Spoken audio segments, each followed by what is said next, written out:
विधानसभा निवडणुकीत game changer ठरलेल्या लाडकी बहीण योजनेतले घोटाळे आता समोर येऊ लागलेत। काही बहिणींनी मात्र पात्र नसतानाही या योजनेचा घेतलेला लाभ सर्वश्रुत आहे। पण आता तर या योजनेबाबत समोर आलेली माहिती धक्कादायक आहे। गेले जवळपास 10 महिने 14,300 बोगस भावांनी लाडक्या बहिणींच्या नावे सरकारला 2100 कोटींचा चुना लावल्याची बाब समोर आली आहे।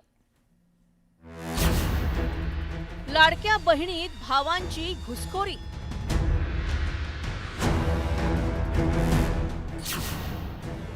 लाडक्या भावांनी मारला डल्ला।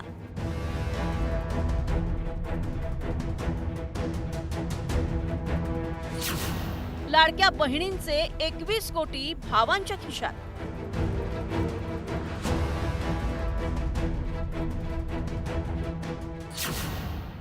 लाडक्या भावांवर करणार कारवाई। मुख्यमंत्री माझी लाडकी बहीण योजना।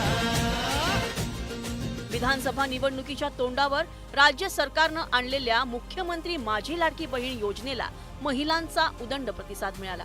त्यातूनच या महिलांनी दिलेल्या पाठिंब्यामुळे महायुती सरकार सत्तेत आलं। मात्र याच मुख्यमंत्री माझी लाडकी बहीण योजनेत पुरुषांनी घुसखोरी केल्याचं समोर आलंय। एक दोन नव्हे तर तब्बल 14,298 पुरुषांनी या योजनेचा लाभ घेतल्याचं उघड झालंय। 10 महिन्यात या लाडक्या भावांनी तब्बल 21 कोटी 44 लाख रुपये लाटल्याचं दिसून आलं। एवढंच काय, महिलांचं नाव धारण करून तब्बल 2,36,014 पुरुषांनी या योजनेचा लाभ घेतला असावा असा संशय आहे। त्यांची छाननी करण्याचं काम सध्या सुरू असल्याची माहिती मिळतेय। 14,298 पुरुष या योजनेचा लाभ घेत होते असे समोर आल्यानंतर आता त्यांचे दरमहा 1,500 रुपयांचा हफ्ता बंद करण्यात आलाय। 14,000 लाडक्या भावांना म्हणजे लाडक्या बहिणींची योजना आणि लाडक्या भावांना 14,000 जर 21 कोटी रुपये तिथं दिले जात असतील तर कदाचित हे भाजपचे कार्यकर्ते आहेत का हे सुद्धा तिथं बघण्याची जरूरत आहे। आणि कशा पद्धतीने या सरकारला इलेक्शनच्या तोंडावर घाई झाली होती हे कुठेतरी त्या ठिकाणी आपल्या सर्वांना बघायला मिळतंय। म्हणजे तिजोरीचा सामान्य लोकांचा टॅक्सचा पैशाचा वापर फक्त आणि फक्त इलेक्शनसाठी निवडणुकीसाठी आणि कसं तरी निवडून यायचं यासाठी केला आहे हे कुठेतरी आता स्पष्ट होतं। दुर्दैव आहे महाराष्ट्रामधल्या सरकारी तिजोरीवर आपल्या निवडणुकीच्या संदर्भातून निर्णय घेत असताना चुकीच्या पद्धतीने अशा पद्धतीने योजना राबवली आणि त्याचा फटका आणि त्याचे पैसे हे सर्वसामान्य माणसाचे गेलेले आहेत। आता तर पुरुषांनी सुद्धा लाभ घेतलेला आहे। म्हणजे यंत्रणा किती पोकारलेली आहे, किती भ्रष्टाचारामध्ये या ठिकाणी धाडस वाढलेला आहे, सरकारची भीती राहिली नाही हे चित्र आपल्याला समोर दिसतंय। केवळ महिलांसाठी ही योजना असताना 14,298 पुरुषांनी या योजनेचा कसा काय लाभ घेतला? या योजनेत लाडक्या भावांना कोणी घुसवलं? अर्जांची छाननी करताना याची पडताळणी का केली नाही? सरकारला पडलेल्या 21 कोटींच्या भुर्दंडाला जबाबदार कोण? या लाडक्या भावांकडून सरकार पैसे वसूल करणार का? असं एक ना अनेक प्रश्न या निमित्तानं उपस्थित केले जात आहेत। सरकारने स्पष्ट केली आहे चुकीच्या पद्धतीने जे आमच्या लाडक्या बहिणींनी घेतले आहे त्याबद्दल सरकारची भूमिका क्लिअर आहे की वसूल करणार नाही।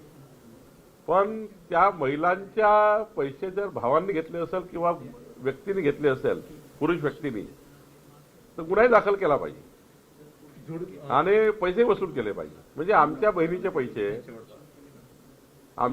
पैसे ते पैसे जर तुम्ही त्या ठिकाणी पुरुष व्यक्ती उचलत असतील तर मग दोन्ही गोष्टी केल्या पाहिजे। त्यामध्ये आमची भूमिका स्पष्ट आहे। पुरुष लोकांची यायचं काही कारणच नाही। जर आलेली असतील तर ही योजना पुरुषांची करता नव्हती। त्यांना मागे जर पैसे गेलेले असतील तर ते पैसे आम्ही वसूल करू। जर त्यांनी मदत केली नाही तर वेळ पडली तर लाडक्या बहिणीच्या योजनेचा गैरफायदा घेऊन जर कुठल्या पुरुषांनी ते पैसे मिळवण्याचा प्रयत्न केलेला असेल तर त्यांच्यावर आम्ही ऍक्शन पण घ्यायला मागे पुढे बघणार। केवळ लाडके भाऊच नाही तर या योजनेच्या निकषात बसत नसतानाही अनेक महिलांनी या योजनेचा लाभ घेतल्याचंही उघड झालंय। 65 वर्षावरील महिलांना या योजनेचा लाभ घेता येत नाही। असं असतानाही 65 वर्षावरील 2,87,803 वयोवृद्ध महिलांनी या योजनेचा लाभ घेतलाय. त्यांनाही 10 महिन्यात 431,70,00,000 रुपये त्यांच्या बँक खात्यात जमा झाले. आता हे लाभार्थी गाळले जाणार असून त्यांचे पैसे वाचणार आहेत. तर एका घरातील 2 महिलांनाच या योजनेचा लाभ घेता येतो असा नियम आहे. एकाच कुटुंबात 2 पेक्षा अधिक महिलांनी लाभ घेतल्याची 7,97,751 प्रकरणं समोर आली आहेत. ज्या गरीब महिला आहेत त्यांना काही ना काही आपल्याला कसे सहकार्य करता येईल म्हणून ती योजना आणलेली आहे. त्याच्यात मधल्या काळामध्ये पण तुम्ही बघितलं काही जण नोकरी करणाऱ्यांची पण नावं आली. जसं जसं एक एक गोष्टी लक्षात येत आहेत तसं तसं आम्ही ती नावं कमी करतोय. लोकसभेत बसलेल्या फटक्यानंतर महायुती सरकारनं विधानसभा निवडणुकीच्या तोंडावर सरकारनं घाईघाईत ही योजना आणली. त्यावेळी सरसकट या योजनेचा लाभ देण्यात आला. या योजनेसाठी पात्र नसताना अनेकांनी घुसखोरी केली.